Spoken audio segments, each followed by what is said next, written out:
Hey everybody, how's it going? It is Wednesday night, December the 23rd, 2020, and it's the final scheduled, anyway, Fandom Empire Live of this year, and fun way to finish off the year here.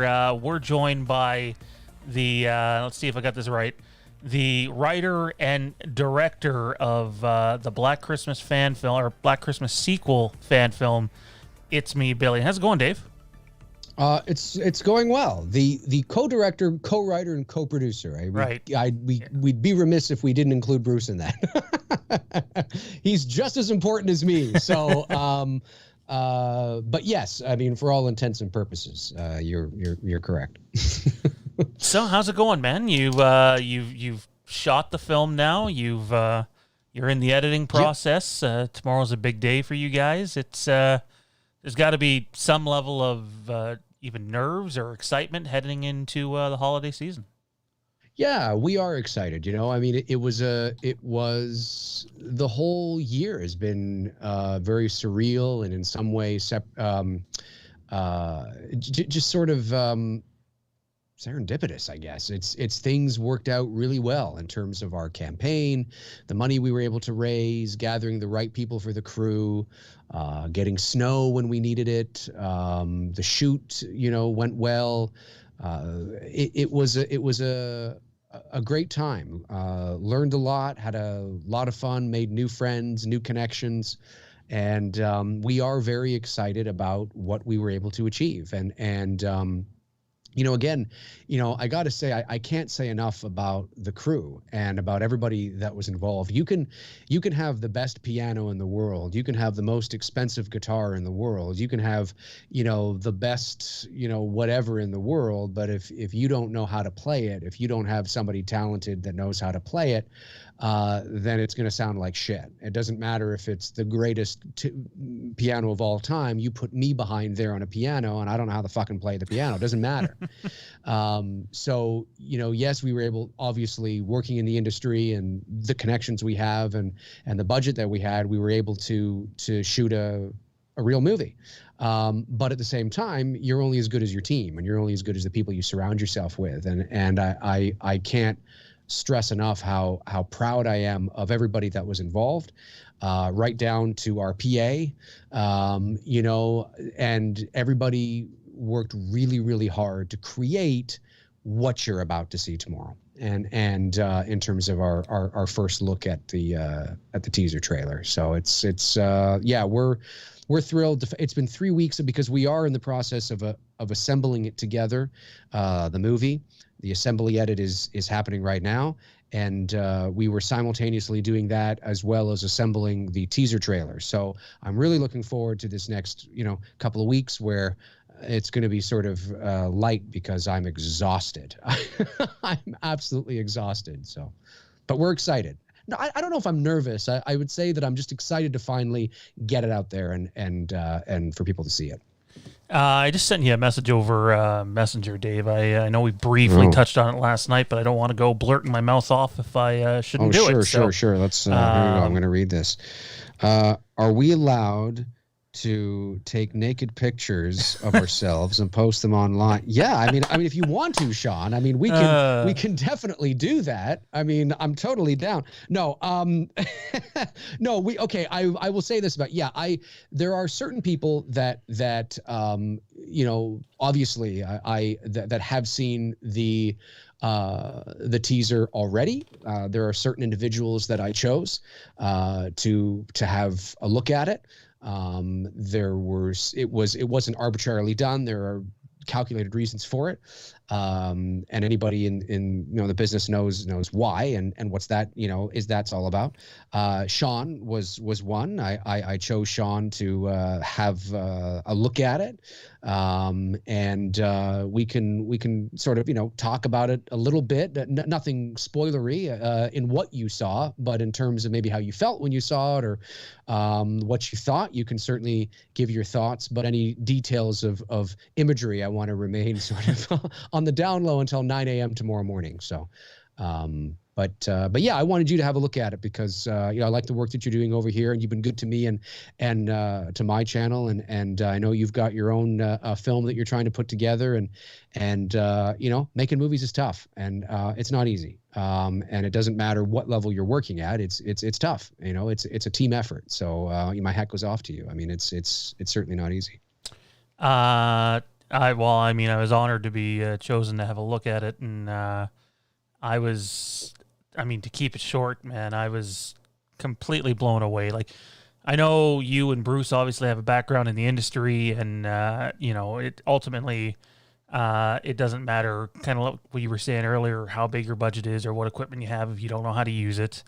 So like, it's not like I was going in expecting nothing, but where my expectations might have been here, and you guys were like way up here, and I would be stunned if it doesn't go viral and gain a bunch of traction. I was blown away with what I saw, man, and a little bit of a learning exercise too. So it was nice. Sorry, say again? It's a bit of a learning exercise for me personally too, seeing what you chose to put in there, and it just completely blown away, man. It looked great.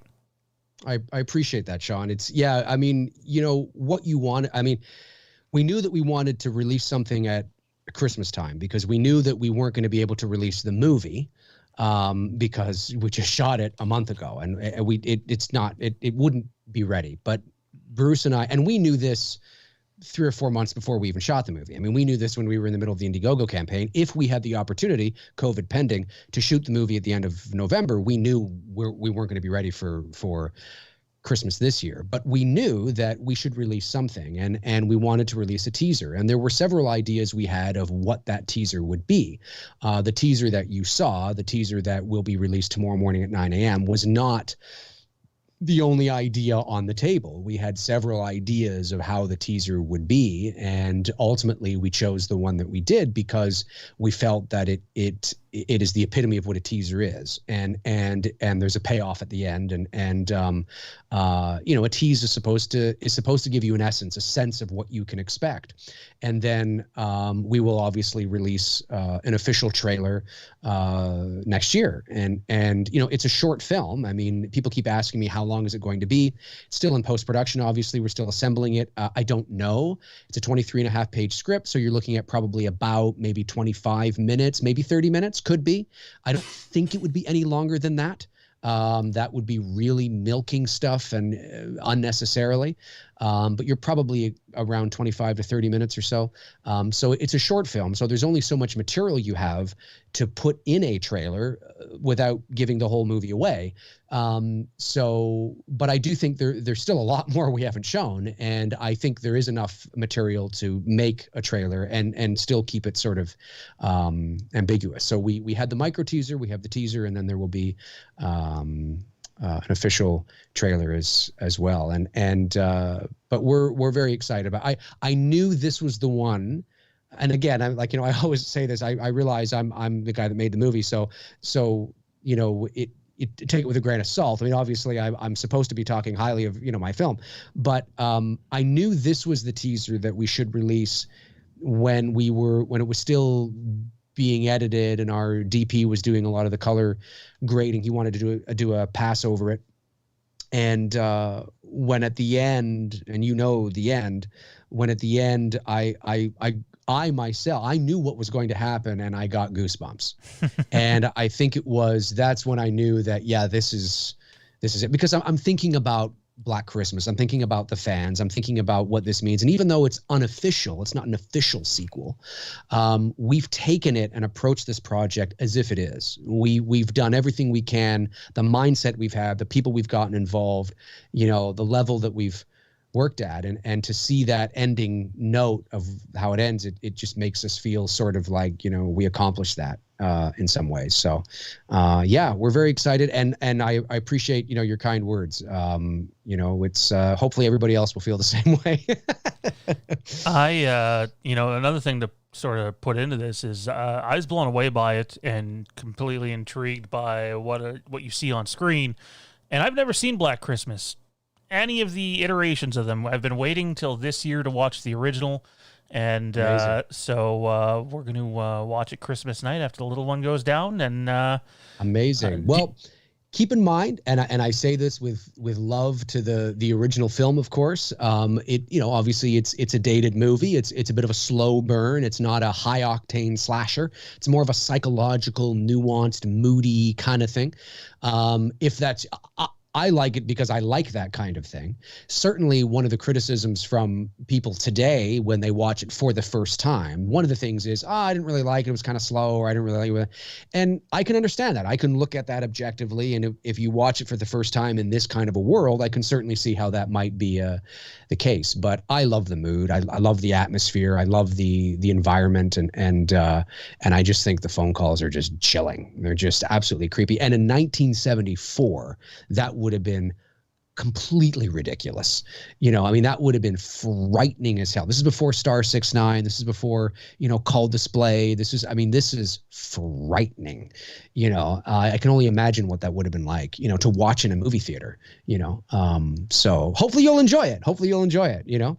Looking forward to it, man. We've been intentionally holding off to watch it on Christmas night, and it's gonna be a lot of fun. Now, a lot of the times, sometimes people finish a movie and they go back and they look at what they have and they go, oh, we need to go reshoot something. And I can raise my hand up here. There's this one physical sequence, like extremely physical sequence in Haddonfield the Vanished. And, I'm watching it on the monitor, and I've only done a couple of short things before. I'm by no means very experienced whatsoever, not a professional. And I thought we were good, and I got home, and I put it on the PC, and I'm watching it in 4K, and I'm like, shit. Now, I don't imagine anything like that with you guys, but did you find after you'd finished that maybe there was a chance you had to go back and possibly reshoot something, or you think you're good?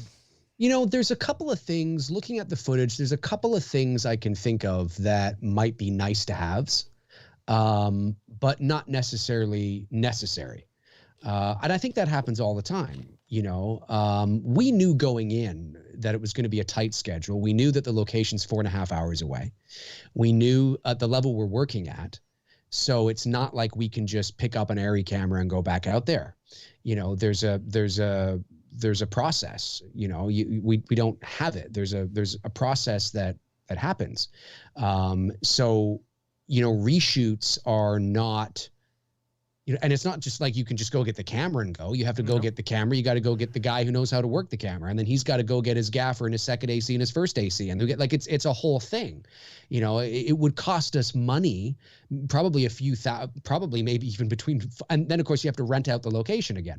So it could be an extra 15, 20 grand by the end of the time to do reshoots. So we knew that was likely not in our option list. So we were very strategic with our planning and our shot list, and knowing that we probably not going to have a chance to come back out here.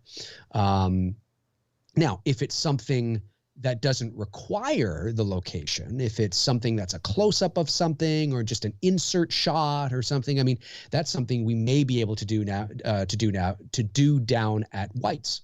And we might be able to rent, the camera, because obviously they have the camera department there. They have a couple of spots where you can build sets and build, and depending on what it is, maybe we can do that.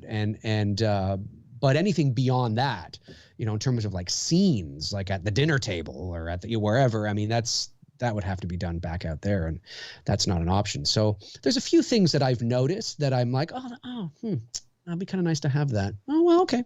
But nothing catastrophic. There isn't anything where we're like, oh my God, we didn't get that, because we knew we had to get we had to get everything.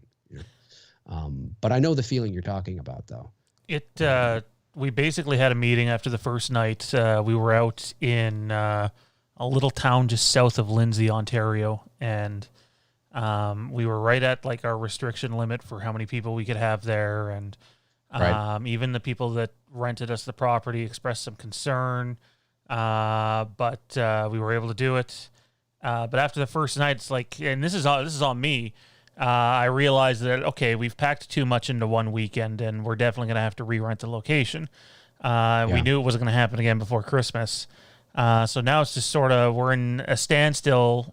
We can edit what we have, but we need to go back there and rent a location, same location, hopefully May, but it's all going to depend on what restrictions are and when we can go back. Right. And I want to make sure that it's done right for the people that contributed to the campaign and put in their hard-earned dollars for it. So this is the first time I've spoken publicly about this on the channel, but we're over budget. So we're into our own money territory, but you know what? It's a learning experience. It's not like we're on the street. We're fortunate to have an income that we do have here, and we're looking forward to going back and finish. But it's been a learning experience, and even just watching what you're going to release tomorrow. Just I probably watched it 4 or 5 times, and it's a learning experience because we were gonna put out something last week, and I just sort of thought to myself, you know what? No, I'm not like completely satisfied with the way this looks, so we're gonna hold off, and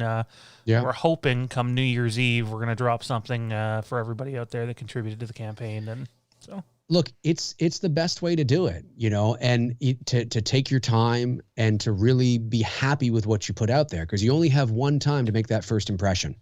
And, for example, I mean, the teaser trailer, we locked, was it yesterday? It was yesterday. It was locked. It was locked yesterday morning, or early afternoon, because what happened is that we had a version that myself and Bruce were happy with. And I'm talking about not the edit, but the color grade. And our DP sent me a text in the morning yesterday, and Greg is his name, and he said, do you mind if I take one last pass at it before you send out the screener?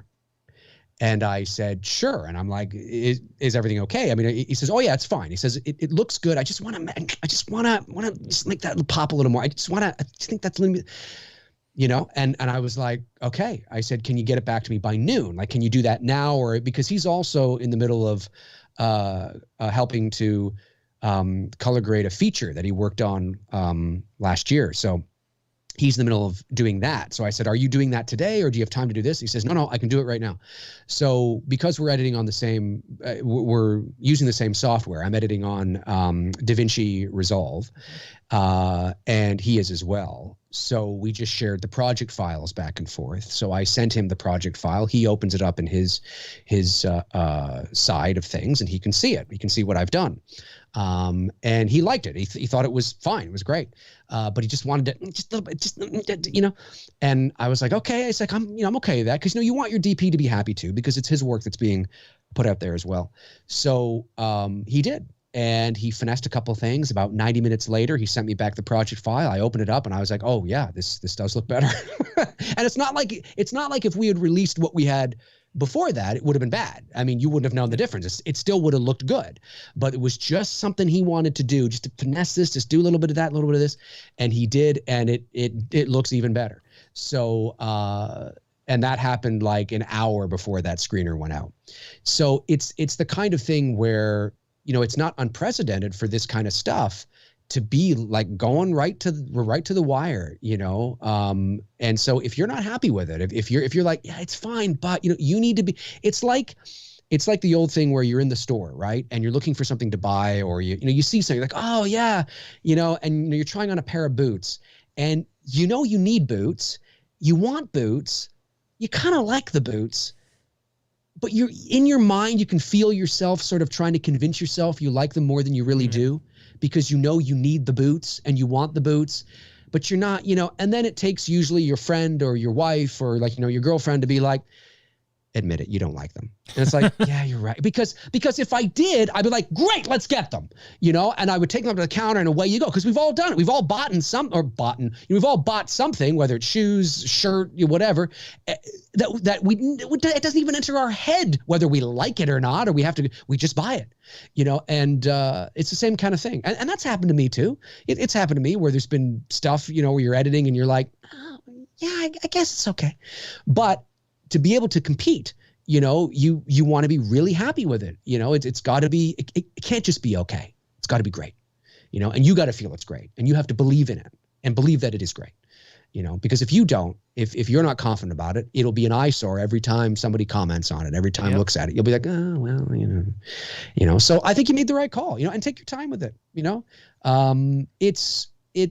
It's Christmas anyway. It's not Halloween time. You got time. Yeah, no, that's sort of where we're at. Let's not. We thrown some screenshots out there for people to see, and we played a blooper that we let people know it was unedited. Nothing additional was done to it, but basically what happens is we had a tarp down in this. Like, we're filming in a $4 or $5 million home, and there's this tarp down that's out of the shot, and the guy that goes flying over this kitchen counter, as he landed in a way that made that tarp fly up and get into the shot, and everyone's like, "Oh, that's so cool!" Like, just him going over the counter, not the tarp. It's like, yeah, but we can't use it. So can't use it. Or sometimes, though, sometimes when you get it into the editing suite and you start putting things together, sometimes you can use those takes if you're able to cut it just before the tarp enters frame. Just before the tarp enters frame. Sometimes that can happen too, because it depends on what you're cutting next to, right? What is your next shot after that? Is your next shot after that Michael looking down at him because you could see him go over the table and he hits the ground, and if you wait an extra 6 frames, the tarp comes up. But if you cut it there, you can just it's like, oh, he goes over, and then there's Michael, turning his face, looking down, and it might still be usable, right? It all depends. Editing is a huge art in and of itself. Knowing when to cut, how when to keep it going. You'd be surprised how many shots are used that are not bad takes, but are takes that have mistakes in them towards the end or at the beginning, but they're just shaved off by moving the clip further in. You know what I mean? It can be because the take might be like, that's an amazing take. That's amazing. Everything else is so great. Damn, the fucking tarp. So, you go in and you're like, but can I go in there and just shave it, just trim it? And you go by frames, right? Yep. So you go right in and you start moving it back a little bit, right to the cusp of when the tarp would come up. And then you play it back and you see, is there enough time? Does it feel too quick? Does it feel too, or does it feel okay? And you'd have to put whatever comes after that, you'd have to put that there as well to see how it matches. And sometimes you'd be like, that actually kind of works. It can happen. It can happen. So it may not be a lost cause. It may be. It may be a lost cause. Sadly, it wasn't the end of the shot. It was supposed to continue on. So it is what it is. But the audience had some fun with the blooper, and Kieran, the performer, probably would have liked if we could have used that instead of having to do it over again. But it is what it is. I just want to let everybody know, I see the chat's pretty active. We are going to get to some Q&A at the end of this. This isn't going to be a longer show, so we'll probably go to some Q&A in about 25-30 minutes. But if you do want to chime in immediately, you can feel free to send a super chat in. It supports the channel. If not, we will get to the normal chat questions by the end of this thing too. I am going to pull from a chat question right here, though, because I'm curious about your thoughts on this. Steve posts in the chat, yikes, DaVinci, huh? I can't use that editing software. I tried, but I'm so used to Premiere that it was like Greek to me. I do hear a lot of people using Premiere. That's what we're using. So why DaVinci over Premiere for you personally? DaVinci Resolve is often used. It's owned by Blackmagic now, and it's often it's one of the newer players at the table. I mean, your main professional editing software when it comes to editing, like real movies, Adobe Premiere, Final Cut, and Avid really are your 3 big ones. And DaVinci Resolve was primarily just a really heavy duty major used for color grading. Essentially, it's got great tools for that, but it's also over the last few years being used more and more for editing as well. It's like a one-stop shop. And not that you can't color grade in Premiere or Final Cut or Avid, you can, but I just mean this is it's like designed for that, right? And now it's also people edit in there as well. And our DP uses DaVinci Resolve, which makes sense because he's a DP and he does a lot of color grading and matching and that kind of stuff. And so we downloaded it and started to use it. If you've used one editing software, I'm not gonna say you've used them all. there are some editing softwares that are more user friendly than others. Adobe Premiere is not very user friendly. It's a professional grade editing software. It takes, if you've never used it, it takes a while to get used to it because it's total pro. And it's not user friendly, which means that your grandma can't just go in and pick it up and do it. There's a big learning curve in how to do it. There are some editing software like Vegas Pro, for example, which is just one that's used on PCs, is very user friendly. Even the layout looks very user friendly. Things are big and things like that, whatever. But DaVinci, ultimately, at the end of the day, was because that's what our DP was color grading with, and we wanted to be able to share project files back and forth. So we did that. And I had never used DaVinci before, but again, because I've used so many, I've used Premiere Pro, I've used Final Cut, I've used Vegas, that when I got in there, I was like, okay, this is going to take about a week to figure out where everything is because things are in different spots. But I'm getting used to it now because I know the flow of, they're generally, the timeline's here, your picture's up here, you got this. Okay, now where's the keyframing? Okay, it's right. Okay, now where's the effects now? Okay, now where's the media folder? Okay, that's where the media folder. And, it takes a bit to figure out where it is in this software. And every software has their own identity, of course, but I think we're doing okay now. I find myself finding it easier and easier to use every time I open it up, so. Awesome. Good stuff. Personal preference, I suppose, and the fact that you're, as you said, your DP's using it, makes sense. You can transfer stuff easily, and yeah. That's it. Yep. We are going to get to a little bit of Halloween talk in a few here. I want to talk about the release and possibly some gaming news on it. But before we do, HBO Max and Warner Brothers Entertainment just fairly recently stated that all their movies are going to come out on the streaming service next year. Now, some of them are still going to go to theater, but same-day streaming service as well, which is obviously a massive change. I know Denis Villeneuve is putting up a fight over Dune, and that's making some headlines and has had basically nothing nice to say about WB. And I'm just wondering where you are with all this, because I know a lot of people are saying, well, it might not be the end of the movie industry. It very well could change the movie industry forever. And I'm wondering where you are with this, because obviously with the times and the pandemic and everything that we're going through, who knows what the world's going to look like even next year. No, so where are you with nobody knows. I don't know. We don't even get HBO Max here in Canada. So, if they were to release, I don't think we do anyway, at least not yet. And so I've read a lot of articles on this now. I was sort of behind up until just about a week or so ago, but I've caught up and I've learned, a lot about sort of, who it was that pulled the trigger and potentially why he did it and why people think he did it. And of course he didn't let anybody know. And I think at the end of and listen, the reason why nobody knew about it, the reason why they, he didn't, I forget the guy's name now, but he didn't approach anybody about it was because they knew they'd all say no. That's why you don't go to your parent when you're, 15 and ask if you can have $30 to go to the movies, because you're afraid they'll say no. And so, that is why nobody was informed, because the chances of these directors and filmmakers and production companies as well, because people have to understand that too. You got to understand the differences between a production company and a studio.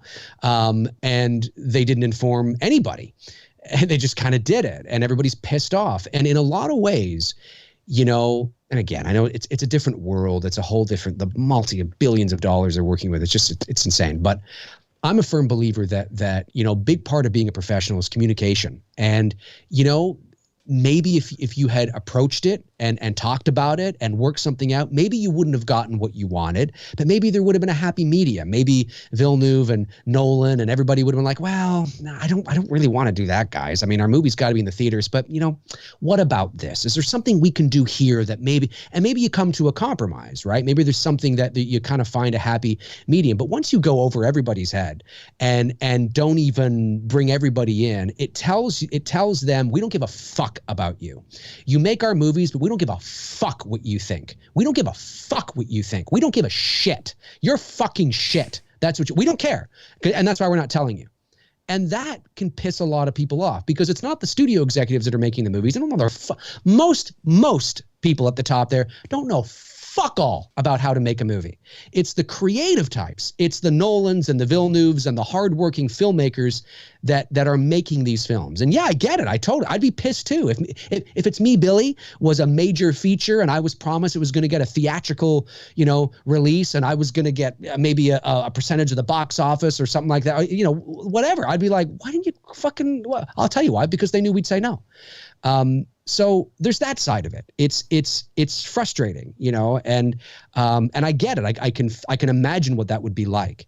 And then there's, of course, the side of the changing the landscape and how it feels so strange to, say that all of our movies are and you knew it wasn't because of COVID, because it makes no sense to say that a movie coming out in December of next year is going to be on HBO Max when, by all accounts, in theory anyway, we're likely to be hopefully back to normal a year from now. Like, do they know something we don't? Why is every movie why not just, hey, the first 3 months of the year we're going to do HBO Max, but when you say like all of 2021, it feels like there's more going on. Like there's something that doesn't make any sense, So, and of course, I forget the guy's name now, the guy that pulled the trigger, and I read an article about how there was somebody saying that no, there were other reasons why they think he did it, and I got to bring the article. I should have had it up here anyway. But the idea of the film industry changing in that regard, it is good. I'm a huge proponent of the theatrical experience. I always will be. But I'm not naive. I get that things are changing and that we are moving in a direction where things will be mostly online. That's what's going to happen. These streaming services are becoming studios in and of themselves, production companies in and of themselves. And they're already making, they are making their own content, but I don't know. I watch with curiosity, and I understand, like, I get it. I get that, why you'd want to go that route. It needs to be restructured. Studios can make more money from streaming potentially because money then is not going to the theaters and you're not paying, all that. So you'd make more money that way, but but the business model isn't there to make $2 billion from a movie yet. And that's where sort of the dichotomy is. It's like, well, yeah, we might be able to make more money, but then we can't spend $300 million to make a movie because we're not going to make that back. That's where the dichotomy is right now. And maybe 10 years from now or 5 years from now, it won't even be an issue because they'll have figured it out. But then what are you going to charge? Like $90 a month for Netflix or something? I mean, it doesn't, like, they got to figure out something, or we're going to see a big drop in the making of $250 million movies. And they're just going to have to start making movies of 50 million and less because they know that, or you're going to see less marketing. There's a whole thing. I mean, I don't know the ins and outs of it all, but on a surface level, I know that these are issues, and money again is borrowed, most of the money, especially when you're making a $250 million movie, it's not like there's a vault in the basement. I think I've talked about this in your show before where they go in, they go, here's your money. Yeah. They borrow it from banks. So there's interest on that. They got to pay interest on time, and an interest on $250 million is a lot of money, so I mean, they got to pay interest on that. And I get that the longer a movie waits and the longer you delay it, in theory, the interest can be, accumulating. I don't know what sort of agreement they have with their lenders and whether because of COVID, the lenders have been like, hey, you know what, we were charging you this percentage, we're not going to charge you now, because of COVID. Maybe, but they don't have to, so it's changing and it's weird. It's weird to see this kind of evolution happen because the movie theater experience has been such a big part of our life. And to see it literally, like we always talked about, one day there won't be any movie theaters, but to actually see it almost happening right before our very eyes, some people don't care. If you're 10 years old and you're growing up right now, you grew up in this digital age, you probably don't give a shit because it's all you know. But if you were like me, born in 1979, and or older, or even yourself, Sean, I mean, you're 32, I think, or something. Yep.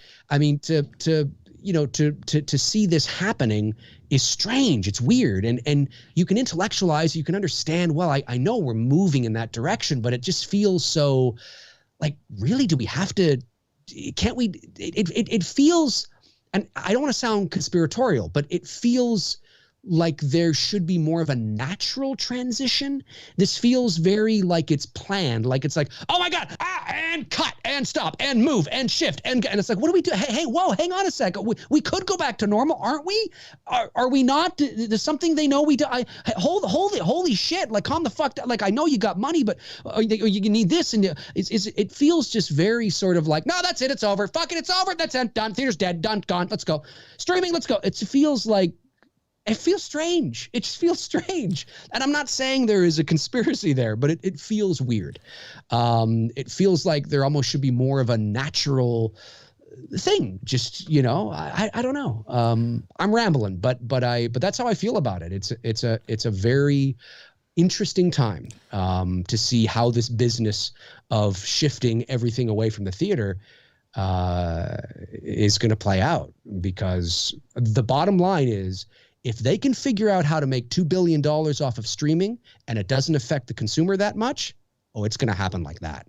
It's going to happen like that. There's so many like moving pieces to this story too, where it kind of started when Universal did the deal with, I think it was AMC first, and then they got in with, I think it was Cinemark. And so you had that going on with them and changing the theatrical window from 90 days to, I believe, 17 it was.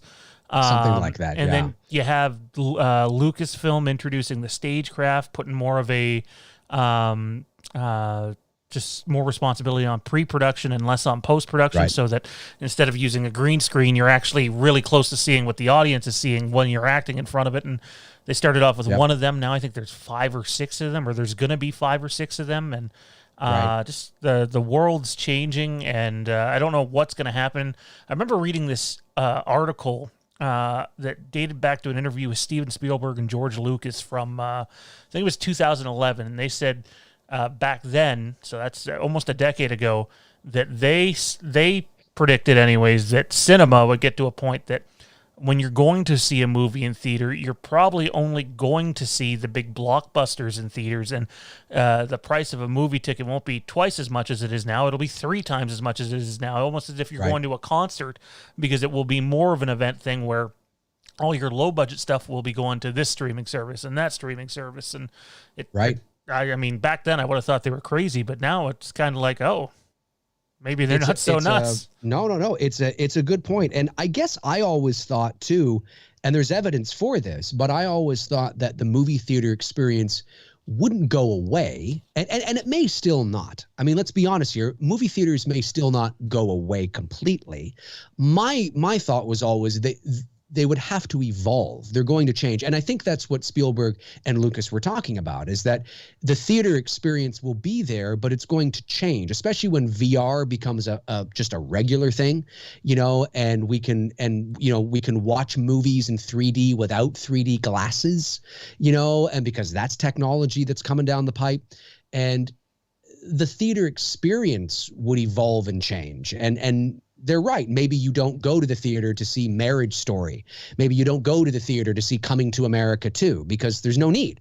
And because the movie costs $10 million to make, and they can make $80 million off of streaming, right? I mean, true. Maybe you don't go to the theater to see Halloween Kills because the movie costs, $30 million to make, let's say, and they can make $100 million off of that or whatever, right? Maybe it's that kind of thing. But then it's your big ones, your Star Wars, your Marvel that costs, like a fucking country's GDP to make.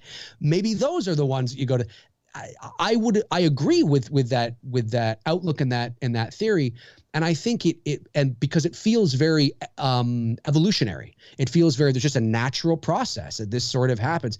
This, because of COVID, feels very knee-jerk reaction. And I get that theaters are not open and they got to close down and they can't, and they got to do something. Totally understand it. But it just feels more pessimistic than well, let's figure this out. Okay, we'll do this, we'll do that. No, it's just like, now we're fucked. No, you're fucked. Hey, the movie. No, but can't. No, you're fucked. Yeah, but I want it. No, you are fucked. No, but I just want it. No, you're fucked. Like, it doesn't. It's like, well, hang on. There's got to be something we can do. There's got to be something, that we can. Like, are you just suggesting to just go away? Yes. Yes, I am. It just feels like that sometimes. It's like, hang on, everybody calm down. There's got to be something we can do. Doesn't mean, again, maybe the smaller films, they don't go to the theaters, but to get rid of them completely feels, I don't know. I don't know if the first time I want to watch a Star Wars movie is on this. Agreed. I just don't. I want, and even on I have a 75-inch TV out there, and I got, and surrounds. It's good. It's good. But it's not a 65-foot screen in a movie theater. It's not. I felt that way about The Mandalorian, man. I know you haven't seen the most recent or the season finale that everybody rushed online to spoil for everybody else. But as much as I enjoyed it, it was kind of like, oh, you know what would have made this better? If I was seeing this happen on an IMAX screen and not my living room at 4:00 in the morning. So that's it. Yeah. We got a few super chats in here from our mutual friend, Mr. Intel Wild. He says, Intel. Hey, I think I know this guy. How the hell are you doing, McRae? And great show, Sean. Let me see here. Yeah, I see that there. And a generous super chat. Awesome job, Intel, supporting Sean's channel. Doing well, Intel, doing well. Thanks for coming around. He also sends in another one saying, Dave, I already told you on your show what I thought of It's Me, Billy. Just wanted to say again, the trailer looks fantastic. Any time frame on when the trailer will drop? Yes, Intel obviously being a big supporter of the channel and helping. I mean, Intel. It's no secret if you've been following us on social media, and Intel had the opportunity to see the screener of the trailer as well. Intel tomorrow morning 9 a.m. Eastern. So you're out in California, I believe. So that'll be 6 a.m. for you. So 9 a.m. Eastern here. That's when it'll drop. And then he says, language, Dave, language. F-bombs are flying tonight. It wouldn't be a McRae. Yeah, well, you know what? We're not a kid-friendly channel, even though I just found out that my 12-year-old who doesn't live with me told me the other day, oh, yeah, hey, Dad, I came across your Halloween stream the other night. I'm just like, oh, no. Oh, I see. And I don't advertise any of that to him either, and he's blocked from seeing my advertisements on Facebook, too. It's like, what was said on that stream? Yeah, I guess that's one good thing about not having any kids for me is I don't have to worry about anybody seeing me. Okay, so let's dive into Halloween for a second. There's not a whole lot of Halloween to talk about right now. It is December. Yep. Everyone seems to be still worried whether we're going to get the movie next year or not. I'm kind of the opinion now that, look, one way or another, this movie's probably dropping next year, no matter what the world's at come October. I agree. Just because I think there's just streaming services that are going to write a check if they have to in order to get the movie, or they'll put it out on premium video on demand. Where are you with it? Is there any chance it could be delayed, or are we at a point now where there's no turning back and we're seeing this movie next October? No, I don't think it's going to get delayed again. I think it will come out October 2021, 100%. And I mean, unless there was a logistical reason why it couldn't, something that's unforeseen, not because, there's just some reason why it couldn't. The theaters are all closed and no streaming service wants it and no on demand wants, you know what I mean? Like, unless something ridiculous like that happened, obviously, but that's not unlikely to happen. I think it will come out. And I think you'll get your first trailer. Well, I think the marketing campaign for it will likely be, if things get back to some sort of normal, I think it will follow suit. I think you'll get a poster springtime, you'll get a trailer early summer. They'll just do what they did. Maybe it'll premiere at TIFF, maybe it won't. It depends on what TIFF is like next year. I mean, TIFF was largely virtual. Well, it wasn't really anything this year in terms of the ingoing, fan experience. So who knows? But yeah, I do agree that I think it will come out next year for sure. Yeah, I just think that there's nothing else to be to be done. I don't see the benefit of delaying yet another year. Like Universal, who is the distribution company that handles Blumhouse. Like, I don't see how they'd gain anything from that. And in fact, I could have swore I just read, this is how much times are changing. MGM is looking to sell all their licenses and library and studio. And it's like, Yeah. MGM was huge back in the day, and I know they don't do as much now, but that's remarkable. Yeah, it doesn't. Again, it feels like it's all these moves that people are making, and of course we're not there. I don't write the checks. I'm not in the bank accounts. I have no idea whether any of this is true or not. I mean, all I know is that the movie theaters are closed. They have a stockpile of movies that can't make any money, and obviously, yeah, I get it. There's people that are not, but whether it's as dire as it appears to be, where everybody's selling everything, just sell. I don't know. I mean, it's being sold that way, and who am I to say that it's not? I guess it could be 100%, but there's a lot of things that are happening. It's like, really? Like, you got to that's it. That's all over. It's all over. It makes you realize, actually. Now, to be fair, we have been in this pandemic for almost a year. But this kind of thing was happening. Oh, the theaters are in fucking trouble like 6 months ago, right? It makes you realize how dainty of a society we are when you shut something down for, what is relatively speaking a short period of time, and everybody's just fucking, it's over. It's all over. It's over. It makes you realize how in debt these companies are. I mean, Netflix is billions of dollars in debt. Now, they also make billions of dollars, but they are billions of dollars in debt, and people don't, they are. And it makes you realize how fragile everybody is. It's like they're all, it's the equivalent of just making ends meet and getting by. And then if something happens, you're like, shit, no. And then everything's, you feel like it would take a little bit longer. Like maybe around now we start to hear we're in trouble. You're like, oh yeah, I can get that. It's been 10 months. I get it. Totally get it. But when it's been like 6 weeks, oh fuck, it's over. You're like, it's been 6 weeks. You're not really? Already? Geez, you guys must suck. You guys must suck, man. I'd put a little money aside if I were you. So it I don't know. It's kind of crazy. It is. It's it also depends what industry you're working into and what your background is. Like, forgive 100%. Me, Chad, I'm going to do something, even though I'm a big sports guy, I usually don't talk sports on this channel. Look at Major League Baseball at the moment.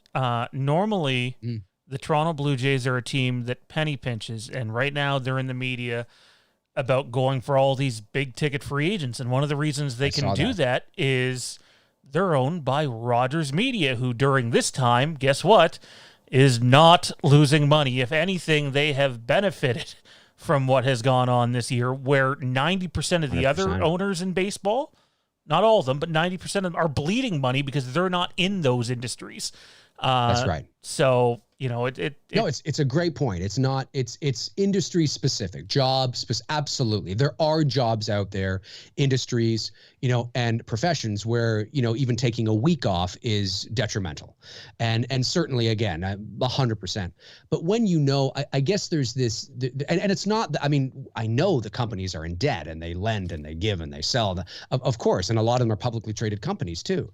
So, you understand that. But it just feels it's just funny. I just laughed when it was like, the pandemic hits in March and by May, everybody's like, it's over. Universal's done. It's May. What the hell happened? It's like, geez, what's going on? It's over. The theaters are all over, and AMC's done. It's been closed for a day. What's happening? But now I can understand that it's crunch time, now definitely. It's crunch time for them. Intel sends another super chat and clarifies his earlier question. Dave, I meant any word on when the final trailer will come up. Let me follow him up with, do you know when the actual movie is going to come out? If Intel's going to go a little further than I will. No. Obviously, when you watch the teaser trailer tomorrow morning, you will get a sense of when the movie's going to come out.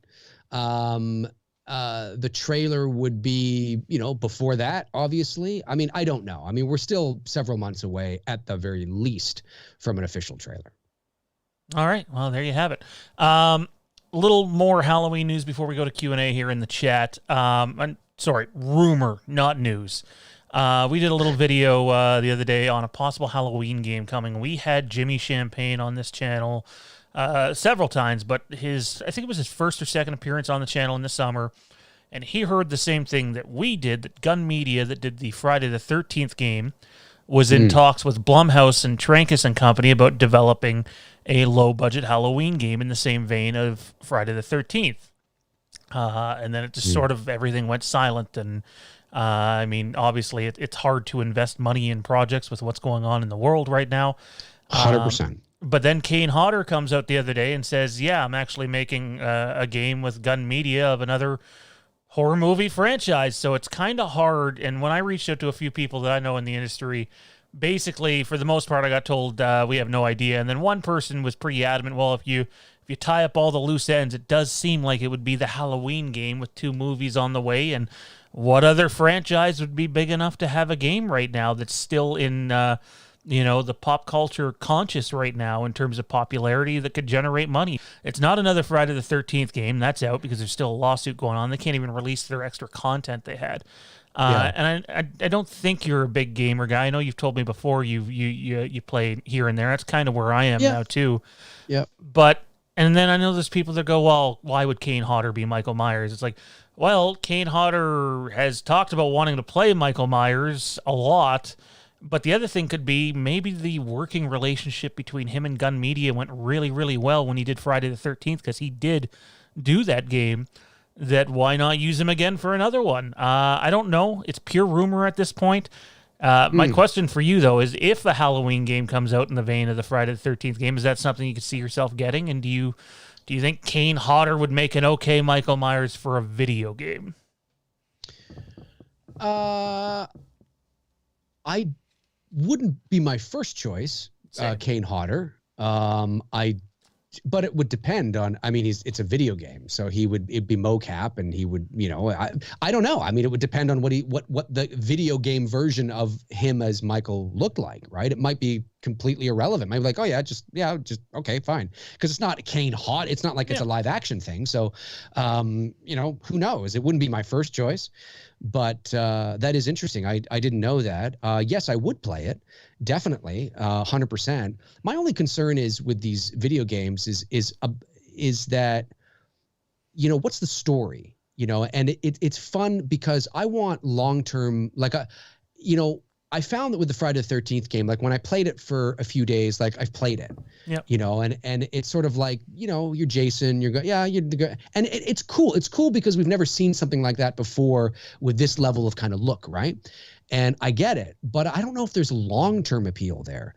And with Michael Myers, okay, you're Michael Myers, you're chasing Laurie, and you can be her, you can be Michael, and because there was one done, I think it was the Dead by Daylight guys that did or whatever, like the Michael that was just on like the one street or something, whatever that was. I forget what it was now, but it was Dead by Daylight.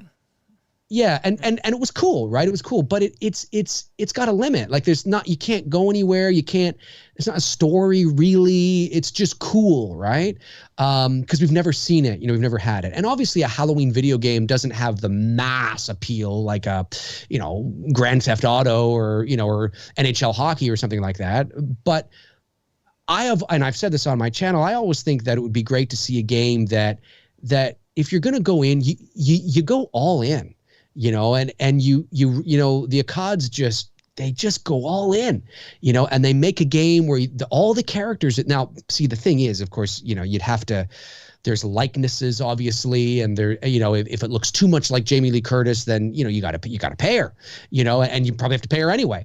So if it's cheaper to have like just 2 people, or it's Michael after just somebody random, it's not Jamie Lee Curtis. It's not Laurie Strode. It's just somebody, it's just, it's like, Friday the 13th, it's not Alice, it's just the camp counselor, and that way you don't have to fork over any cash because it's just a created individual. But I've always thought that a video game would be so cool to have all these like you have everybody, you got Lonnie and Richie and Dr. Loomis and Linda and it's because I'm an Uber fan, so that's what I'd love to see. And you got all the Michaels, and it's like not an open, well, it's kind of open world, but you can travel around Haddonfield.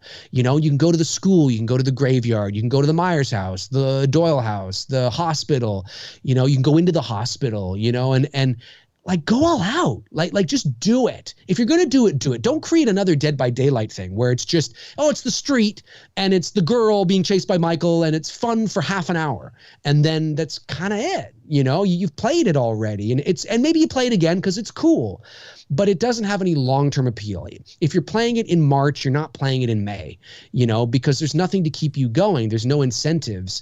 There might be small things, but like I think you should start off like maybe you don't start off playing as Michael from Halloween 1 because that's, they know everybody wants to be him, right? Yeah. You start off as Don Shanks Michael, and you got to accomplish certain things and and open things and get things and then they open boxes and you open characters up, and you can play and you can't play as Dr. Loomis yet because you got to accomplish certain things to play. That would be cool, man. That would be cool. And it doesn't have to be like photorealistic like Grand Theft Auto, but something like that would really appeal to me. If they just said there's a Michael Myers game, Michael killing random chicks on a street in Haddonfield, yes, of course I'm going to play it. I'd be like, oh, this is really cool.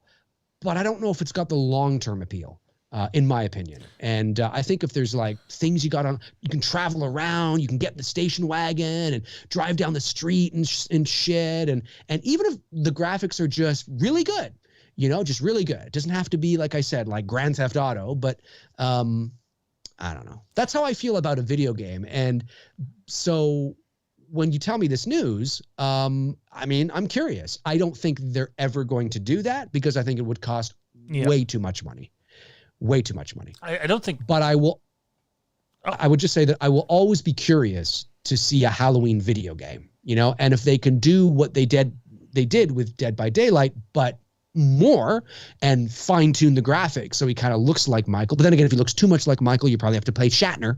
There's so many things, I don't think a lot of people understand how much it costs to produce a main title video game. It's millions, several millions, in some cases hundreds of millions. So as much as I'd love a Halloween open world game like you were mentioning, it's just never going to happen. I think the closest you get to that is a more expansive version of Friday the 13th we got. But you're not wrong. I love that game, and I've put a ton of time into that game, but it's almost like the game first came out, and my buddies and I would stay up late at night, play it, go to work the next day, and it was that for a month. And then, okay, we leave the game, come back in 6 months and play it again, because there's not a whole lot of replay value in that other than horsing around with your fellow friends that love Friday the 13th or Halloween or Texas Chainsaw Massacre, etc. Did the Friday the 13th game have an online component or no? Oh, yeah, no, for sure. It was primarily online. In fact, they didn't have a single player portion of it when the game first launched. So, because that's cool. So could you be Jason? Yep.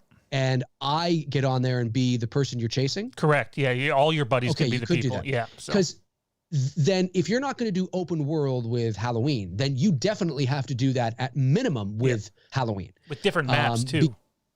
Yeah, but that would be, and you know what? You don't have to make it Lori and Annie and Linda, because again, like you have to pay these people money. Perhaps I don't know what the contracts were, but certainly if they look like, well, they wouldn't have to pay them because of their names, but if the characters looked like them too much, that would be an issue. You're absolutely right, because like Lori in Dead by Daylight looks like. You could not pinpoint her to Jamie Lee Curtis. She looks completely different. So 100%. And that's on purpose. Well, there's could be two reasons. One, it's just not talented enough to make it look like Jamie Lee Curtis, but it's more likely that they can't. And fair. And 100%. I mean, if somebody makes a game with my face in it, I want fucking money, please. But it's the kind of thing where, I didn't know the Friday 13th had that. So that's cool. So yeah, if they do a Halloween game, it's got to have that at the absolute minimum, because that's the appeal. And that's the appeal, really, is that I could be Michael and Sean can jump on and be Lori or Bob, and we can switch it up. Like and make it more than the street. Like make it a couple of streets or something, and you can go into several different homes, and I'm chasing you and I got to find you and stuff. Not just one block or 3 homes and 2 backyards. You could have the school from H2O. Yeah. Exactly. So, yeah, just kind of. Well, yeah. I guess just like a different map. Obviously, it wouldn't be in Haddonfield, but like Friday the 13th has like the Camp Crystal Lake, the Jarvis House, a few other maps that are that are different. And, you know, I would imagine because it's the same production, if, like, this isn't for sure, this is a rumor at this point, I just can't see what other horror franchise it would be. Like, Kane Hodder as Ghostface makes absolutely no sense, even in video game motion capture. Maybe Texas Chainsaw Massacre. A Freddy one. I don't know. And even then, Kane Hodder is Freddy. You know, oh man. Before we get to Q&A, man, I gotta go here. I gotta ask. Obviously, The Mandalorian just came to an end. The chat's about to get mad at me whenever we switch from horror to Star Wars on horror show night. They don't like it too much. So, well, stick around, folks. Stick around. Don't go away. We won't be long. What's your take on just spoiler culture and like just everybody going nuts over something and it being all over social media and in everyone's thumbnails like 5 hours after an episode and or a movie drops? Just what's your take on that rather than the episode itself? We'll wait till you see it to talk about that. Yeah. You know, I'm behind on The Mandalorian. I still have only watched the first 2 episodes of season 2. I'm very aware of how it ends. I've seen the clips. I even, you know, once I was aware what happened at the season, in the season finale, on my own, I YouTubed the scene and watched the last, 5 minutes or whatever.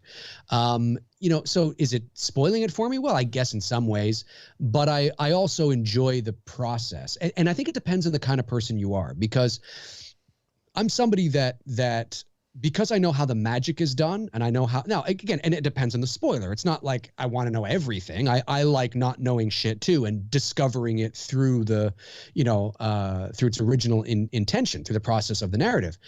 However, having said that, because I know how the magic is done and I'm very sort of deep in that, I can know things are going to happen or know what happens in something, and it doesn't necessarily ruin it for me. I still enjoy the journey of watching it unfold, but not everybody is like that. And then of course you have people that think that the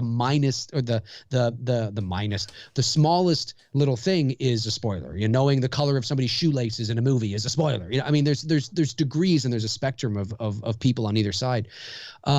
It's unavoidable in today's social media climate. It just is. You've often said it, and you're right. If you don't want to be spoiled, then get offline or don't.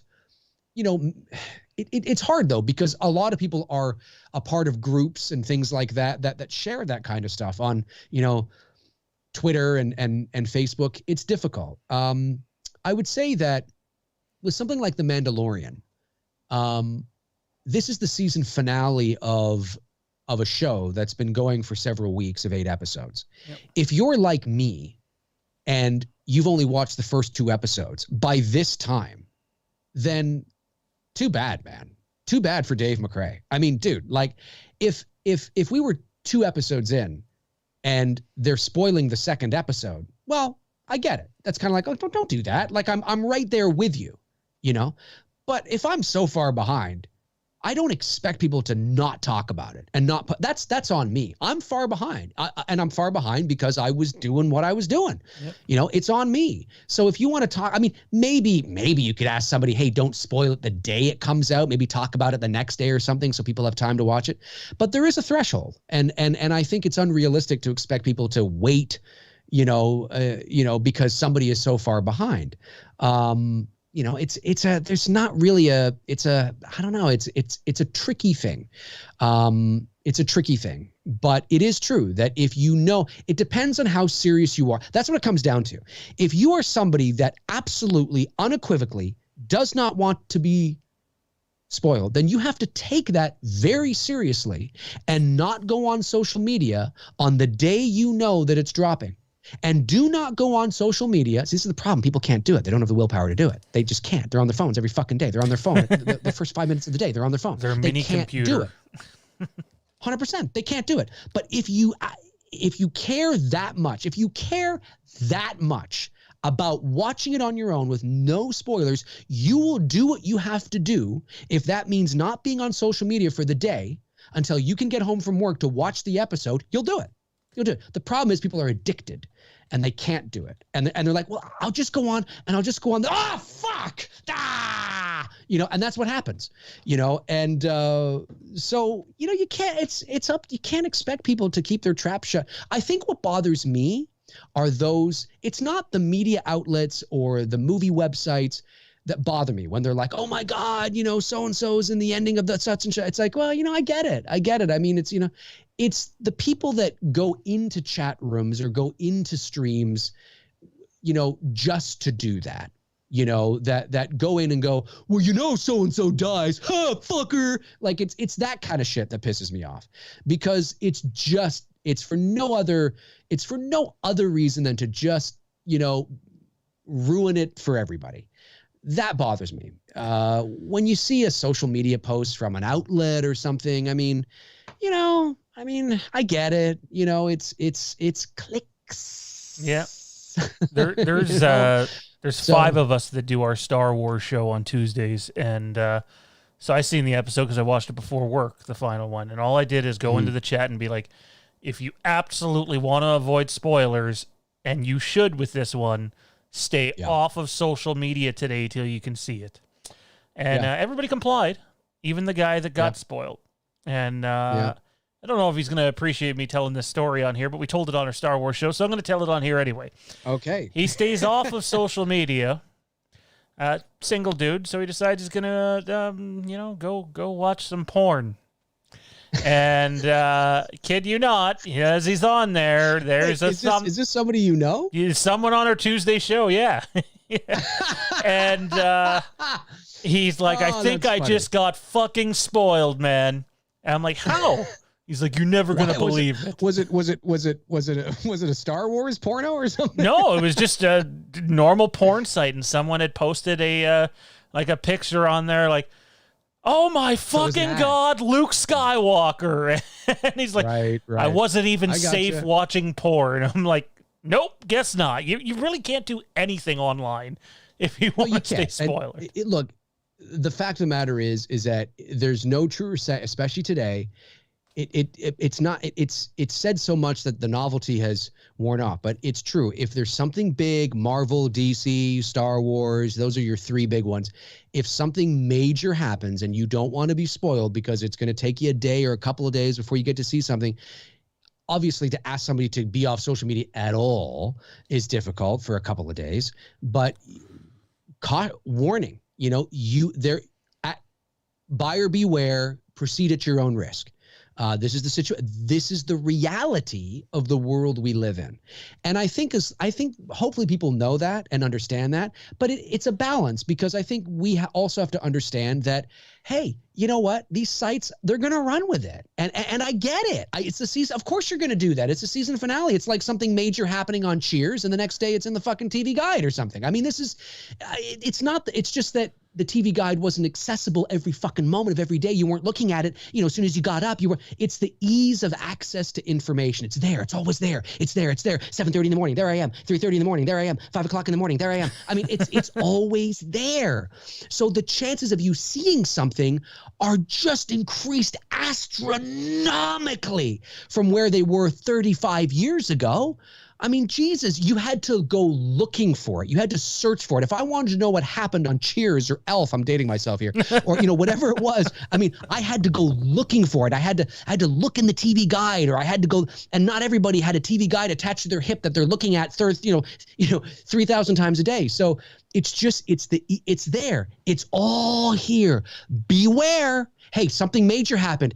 You can go ahead, but please beware. If you get spoiled, don't blame us, because this is the game. This is the game we're playing. I mean, we're in this business. We got to talk about this. We got to reference it.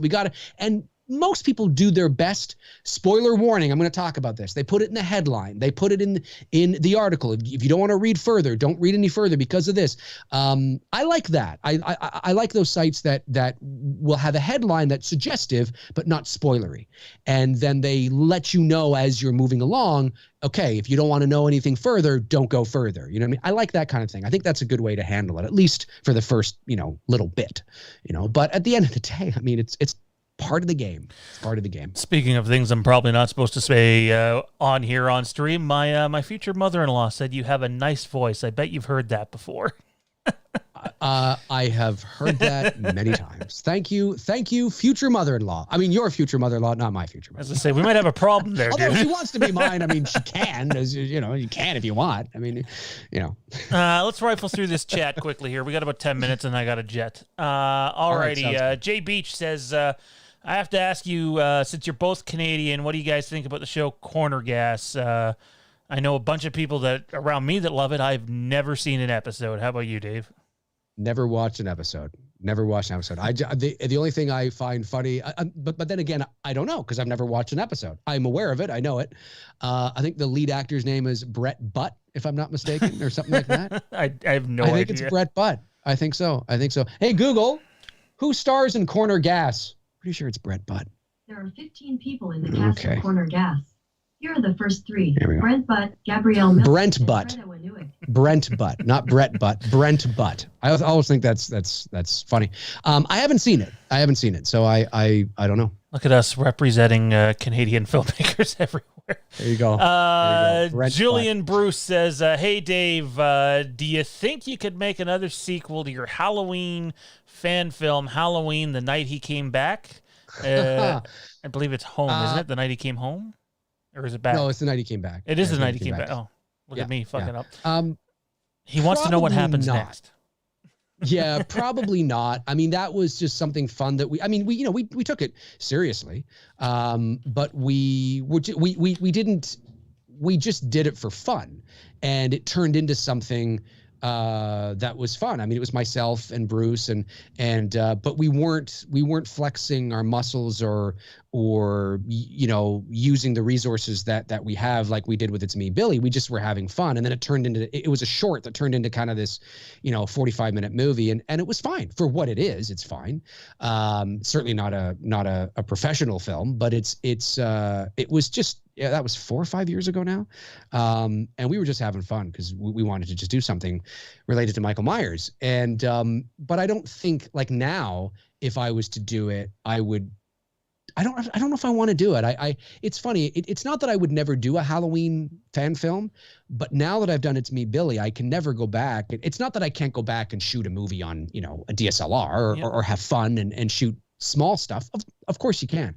But It's Me Billy, sets a bar. And so, I don't know if I would want to, and I'm a little Halloweened out. I love those who make the Halloween fan films. There's some great Halloween fan films out there. You're doing one as well, which is fantastic.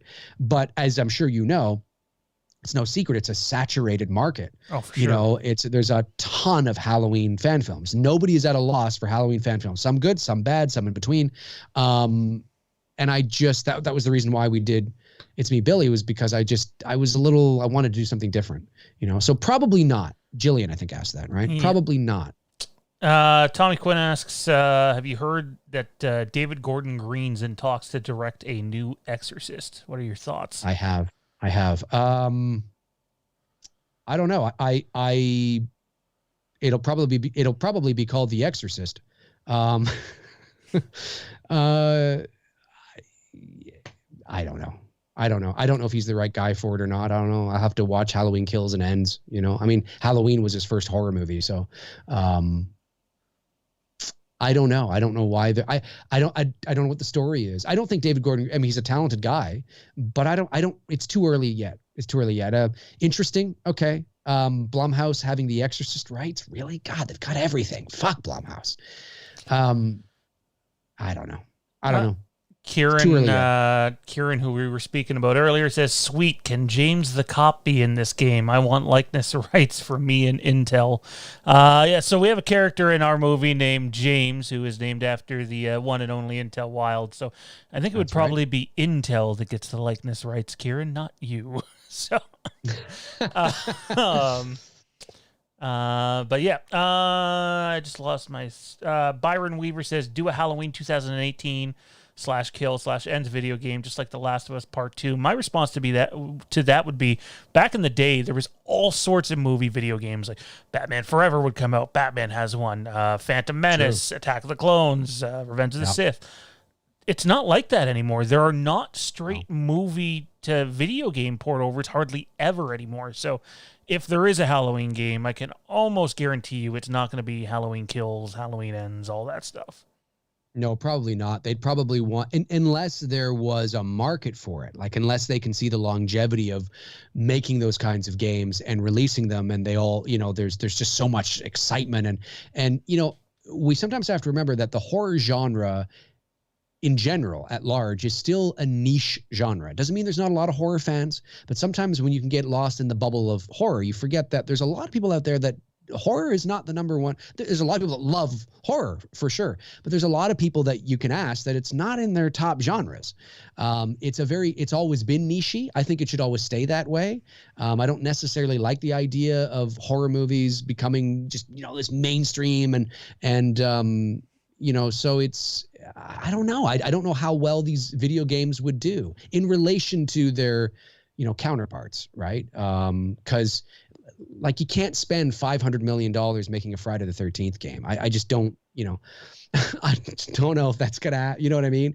It's not gonna look like Dead by Daylight. It's not gonna be that intense and involved and crazy. Everybody's lining up around the block to get the latest fucking thing. It's just not like that. So yeah, I think if they were to make a Halloween game, they would likely just make a Halloween game where they incorporate just, it's just everything. Or it's just one little thing, I can't remember who asked it because my chat went and messed up and I had to get rid of Mr. Michael Kate Rega, but someone asked if you've seen the fan film Halloween Night. I have, yeah. JP DeStefano, a great Halloween fan film. I think he did a great job, and he actually sent me a DVD copy. I didn't even ask for it. He just sent it up to me. I watched it again. I watched some of the special features he had on it, and I think he did a great job. So yes, I have seen it, and JP is an awesome dude. Nick Push says, late to the stream, but great to see two of my favorite Canadians together besides Michael J. Fox. Sorry, guys. That's okay. Hey, listen, second to Michael J. That's cool with me. Alrighty, I think we're about done here, unless I've missed anything. I don't think I have. It was Byron Weaver that asked that, by the way. Okay. All right, yeah, I suppose that's gonna do it, man. Where can everybody find you at, dude? Awesome. Well, I mean, they can find me, of course, on YouTube under Dave McRae. McRae is MCRAE. Just YouTube Dave McRae. I think I'm the first one that comes up. Social media, of course, on Facebook, it's Many Things Dave McRae. On Twitter, it's at The Voice Man. Man in Voice Man has two N's, MANN, at The Voice Man on Twitter. And Instagram is Dave McRae 79. Is where you can find me there. And I think that's all my socials. I don't think I'm on anything else, like fucking TikTok or something. There's too much. There's too much. That's it. Well, dude, I'm going to have a bit of a monologue with my chat here after I let you go. But, dude, have a great Christmas. Hopefully you and yours stay safe and have as much fun as you can given the times up here. And let's meet back up in January or February when you have a bit of time on your hands. I mean, I know you're going to be busy then, but once you've had a chance to see The Mandalorian or The Mandalorian Season 2, because I'd really like your take on, I know you and I got into a heavy Last Jedi discussion a couple of times, and it'd be cool to sort of draw the comparisons and go over that. But for sure, I'm totally down. Awesome. Totally down. I really appreciate you having me on. Merry Christmas to you and Jade as well. Yep. And have a great Christmas. Safe Christmas. Be safe, everybody out there. Merry Christmas to everybody. And I'll talk to you soon, Sean. Awesome, man. Thanks a lot, and good luck tomorrow. Alrighty. I'm sure it's gonna just blow up everywhere, dude.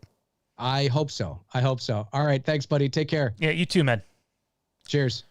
There you have it. That was Mr. Dave McRae, friend of the channel, somebody who's helped us out greatly here with a lot of the decision making that we've done, whether it's equipment or some of the content that we cover or how we cover it. By the way, Michael K. Rega, if you're still in here and watching and not signed in, you can kindly go festively fuck yourself, as Tommy B would say. I just want to take a second and talk to the audience here. Look, 2020 has been it's been a shit year, but it's been an amazing year personally for me. Obviously, it's, there's a lot of people have died. And, I'm not here to get into the conspiracy theories about COVID or anything like that. Just times are tough. I myself, I'm going to be laid off again here for a little bit. No idea how long. But I just want to say that even though you might not be able to spend Christmas with the normal amounts of family that you normally would, just enjoy it for what it is. And, don't take any day for granted because you don't know what the future holds.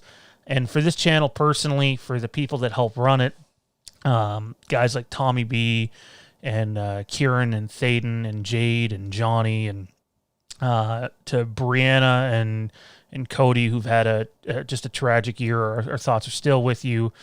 Brian Slade, who did a lot of the logo stuff with us, for us. Zach, who pops in here and there to help us out. Honestly, everything that all you guys do to help make this thing continue to click, it means a lot. To the chat mods, Toronto Freddy, Frank Riker, to our Patreon support group, our biggest supporters, guys like Intel Wild and Marcus Hicks and Travis Middleton and Kenny Mack.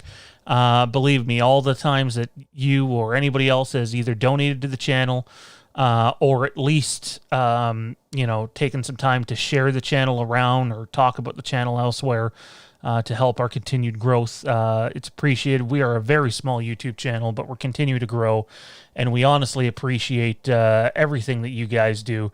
We have a big 2021 plan for the channel. Lots of stuff coming, including the return of pre-produced content.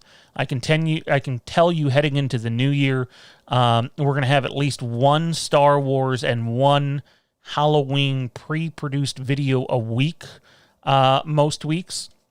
And then we'll have our Tuesday show, the newly named Fandom Empire Star Wars podcast. And then the Thursday show, Fandom Empire Live, which will follow news and cinema and cover a lot of Halloween stuff. So big year for us ahead. More to come with Haddonfield to Vanish and so much more. Grateful to be alive and well, and grateful to have two amazing kids and a beautiful fiance, and just grateful right now considering everything else that's going on in the world. Again, guys, this is going to do it for us. We're done. Does it mean we're not going to have another live stream between now and the end of the year? Not necessarily. We may, in fact, have another live stream before the end of the year, but it's not a scheduled one. We'll probably do a Patreon stream for our patrons. Boxing Day, December 26th sometime. I don't want to give a time on that. And we'll see who we can get on that. Again, thanks for the support. Merry Christmas. Happy New Year. Hold your loved ones close, and we'll see you in 2021. Ciao.